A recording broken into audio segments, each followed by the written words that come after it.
Bonjour à tous. Alors de retour aujourd'hui pour une nouvelle vidéo récupération en déchetterie. Donc on va commencer tout de suite avec la partie informatique avec ces trois tours. Donc la tour de gauche qui est une tour Acer qui était de base sous Windows Vista, équipée d'un AMD Athlon 2 dual-core en 2 GHz, de 2 Go de RAM en DDR2 et d'un disque dur de 160 Go. Donc celle-ci, je vais l'améliorer, la faire passer à Windows 10 avec un disque dur de 500 Go et au moins 4 Go de RAM. Elle était récupérée avec son écran de 19 pouces, celui-ci fonctionne parfaitement et son clavier. Donc celle-ci, en l'occurrence, la petite panne qu'elle avait, c'était la pile du BIOS qui était morte, donc elle ne voulait pas booter sur l'écran. Donc remplacement de la pile et c'est reparti. Juste à côté, on a une tour qui a été montée, donc une tour no name. Alors celle-ci, en l'occurrence, le problème venait du bloc d'alim qui est juste là, qui était grillé tout simplement. Donc celle-ci était équipée d'un AMD Athlon à 2,8 GHz. Donc celui-ci est quand même plutôt pas mal. Il y avait de la DDR3, donc 2 Go DDR3. Et celle-ci, la même panne que la Acer. À part l'alimentation, c'était la pile qui était morte. Donc remplacement de la pile et ça a rebooté sans souci. Juste à côté, donc en l'occurrence le même problème avec la pile. Donc celle-ci c'est une tour vintage de 95 de la marque, attention, marque exceptionnelle, Sequence Line. Voilà. Avec un processeur Intel Pentium de 75 MHz et de 16 mégabits de RAM. Donc celle-ci, en l'occurrence, boot, mais comme la pile Dallas est grillée, donc elle refuse de booter sur le disque dur. Donc bon, la tour était fournie avec ce petit clavier qui fonctionne parfaitement, qui n'est pas jauni, donc c'est plutôt pas mal pour un PC de cet âge-là. Donc ça, bon, à mettre de côté, on verra ce que je peux en faire plus tard. Juste en dessous, on a donc tout ce qui reste, donc des carcasses de PC portables.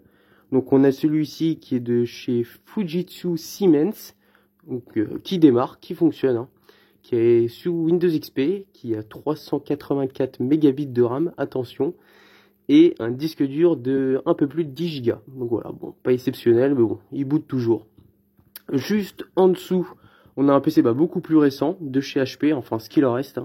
Donc c'est un PC qui date de 2014 et qui était sous Windows 8.1. Voilà, donc avec 6 Go de RAM qui était fourni avec, donc que j'ai pu récupérer, qui sont juste à côté, et un disque dur d'1 Tera. Donc celui-ci non testé, mais bon, à voir. Je vous dirai ça dans une prochaine vidéo. Donc en l'occurrence, ils sont juste ici. Donc juste à côté, des barrettes de RAM assez classiques en DDR2, donc de 1 Go, de 2 de 1 Go de chez Crucial et une de chez Infineon de 512. Bon voilà, bon pas terrible, mais bon, c'est toujours ça de prix. Et juste en dessous, on a deux batteries de chez HP et Lenovo. Voilà, non testées pour le moment, donc à voir dans une prochaine vidéo aussi, à compléter avec des futures récupérations. Juste au-dessus, on a un poste radio de chez Sony. Donc celui-ci date de 98 et il fonctionne plutôt bien. Donc la partie CD fonctionne, la partie cassette aussi fonctionne, les haut-parleurs fonctionnent et la partie radio marche aussi, ainsi que l'antenne qui n'est pas cassée. Donc le petit souci sur celui-ci, c'est qu'il manque le bouton au niveau de la basse. Voilà, le bouton qui est juste ici normalement est absent. Donc voilà, bon, c'est un peu dommage, mais bon. Donc ça, celui-ci, c'était un poste de 97-98, voilà. Donc c'est plutôt pas mal, et ça se revend plutôt bien, donc pourquoi pas. Juste au-dessus, on est sur, alors là, un produit beaucoup plus vieux, des années 80. Donc on a un produit de chez Marantz, donc c'est un lecteur cassette audio. Voilà, donc celle-ci en l'occurrence démarre, mais ne marche pas dans la partie cassette, la courroie est HS. Bon après, vu l'âge du produit, c'est un peu normal aussi. Voilà, bon. Juste à côté, on a une petite platine audio, voilà, de chez Pioneer. Donc voilà, mini ensemble avec les deux haut-parleurs, donc tout fonctionne avec la télécommande d'origine bien sûr. Donc le petit souci en l'occurrence sur ce produit, c'est voilà, bon, la partie plastique qui est cassée, qui est juste là, il y a juste les supports. Donc après tout marche, donc ça se vend facilement 30-40 € sur internet sans problème. Juste à côté, on va passer à la partie télévision. Donc alors les télévisions que j'ai pu récupérer sont plutôt pas mal. J'en ai une juste derrière, donc la Tucson en blanche qui fonctionne parfaitement. Donc le seul petit souci, c'est qu'il n'y a pas la télécommande. Mais bon, après, c'est pas un problème, j'en récupérerai sûrement une très prochainement. Juste à côté, bah pareil, un écran de 22 pouces. Celui-ci, bah inconnu. L'étiquette derrière a été enlevée ou arrachée, donc bon, j'ai pas plus d'informations que ça. Donc l'écran démarre, mais la dalle est cassée. Donc bon, pour l'instant, il me servira de pièce. Le pied, c'est toujours intéressant de pouvoir le récupérer. Pour des télés où il n'y en a pas, c'est plus vendable. Et juste en dessous, donc une télé de 19 pouces de la marque Changhong, donc marque inconnue pour moi. Donc celle-ci en l'occurrence démarre, la dalle n'est pas cassée mais elle n'arrête pas de démarrer en boucle. Donc voilà, bon, sûrement un problème logiciel. Donc la carte mère est pour l'instant morte, voilà. Alors juste à côté, on a un lecteur graveur de chez iOmega. Donc là, voilà, celui-ci, donc non testé, j'ai pas l'alimentation pour le moment, donc je pourrais pas le tester tout de suite. Donc à voir dans une prochaine vidéo. Ça c'est plutôt pas mal de les récupérer, c'était quand même une marque très reconnue. Juste à côté, on a une télécommande de chez Sony pour lecteur DVD. Donc ça c'est plutôt pas mal aussi, quand la plupart du temps j'en récupère, j'ai pas les télécommandes. Donc c'est toujours cool de pouvoir en récupérer, elle est en bon état, donc voilà. C'est toujours sympa. Juste à côté, on a une multiprise qui fonctionne parfaitement. Et juste en dessous, on a donc un système de tireuse à bière donné par un voisin. Donc état inconnu, mais bon, c'est plutôt pas mal. Il m'a l'air d'être en bel état esthétique et tout s'enclenche parfaitement bien. Donc voilà, ça devrait se vendre sur internet. On verra bien. Juste à côté, donc une petite lampe allume-cigare, donc sûrement un cadeau de chez Castrol. Voilà, qui fonctionne aussi, donc assez vintage, avec le câble qui se rétracte. Voilà, voilà. Bon, toujours cool aussi, ça, petit bidule comme ça. Alors juste à côté, partie bricolage.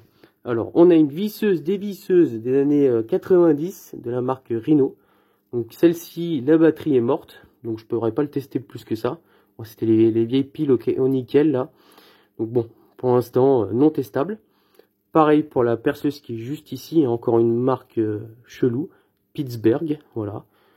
Donc bon, en l'occurrence celle-ci c'est le même problème, la batterie est oxydée, donc au niveau du compartiment là, batterie. Donc voilà, bon, à voir dans une prochaine vidéo, je continue ma collection. Et juste à côté, une batterie de la marque Black & Decker, donc celle-ci non testée pour le moment, donc celle-ci elle me servira peut-être si elle fonctionne encore. Donc à voir. Juste à côté, un système solaire pour jardin, avec une lumière. Donc celle-ci en l'occurrence est complètement oxydée, donc bon, j'ai pas pu la tester, elle ne marche pas. Bon. Après, la partie qui est intéressante pour moi, c'est la partie panneaux solaires. Parce que les panneaux solaires, les panneaux photovoltaïques serviront dans quelques années. Et je préfère en avoir quelques-uns de côté, c'est toujours sympa d'en avoir. Surtout gratuitement, voilà. C'est l'énergie de l'avenir, donc autant en profiter. Alors, ensuite, on a tout un lot de câbles d'alimentation et compagnie, VGA, voilà. Tout un ensemble de câbles, encore et toujours. Donc ça sert toujours pour compléter avec des produits où il manque les câbles et autres. Donc voilà. Juste à côté, donc là, bon, on a du vintage aussi. On a une théière artisanale, voilà, en laiton émaillé. Voilà, en bel état, voilà. Juste à côté, on a un magnétophone de la marque Pathé Marconi. Celui-ci fonctionne parfaitement, il fonctionne à pile, avec 4 piles. Donc voilà, très bien, aucun souci. Bonne qualité de son et tout, donc très bien.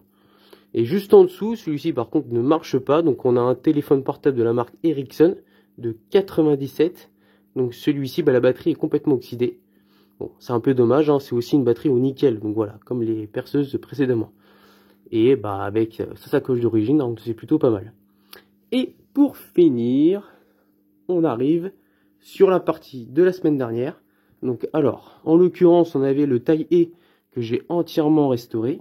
Donc celui-ci fonctionne parfaitement, aucun souci. Voilà, j'ai refait le câble et tout, donc il y a un câble beaucoup plus long.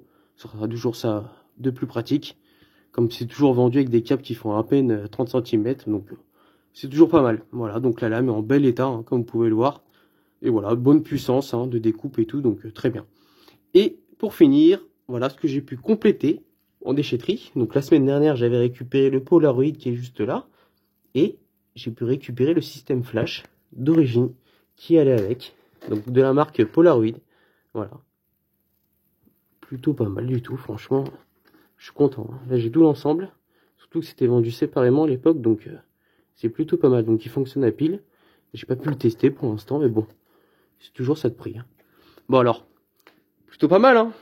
Bon alors, n'hésitez pas surtout à vous abonner, à mettre un petit j'aime sur la vidéo et un petit commentaire, ça fait toujours plaisir. À bientôt!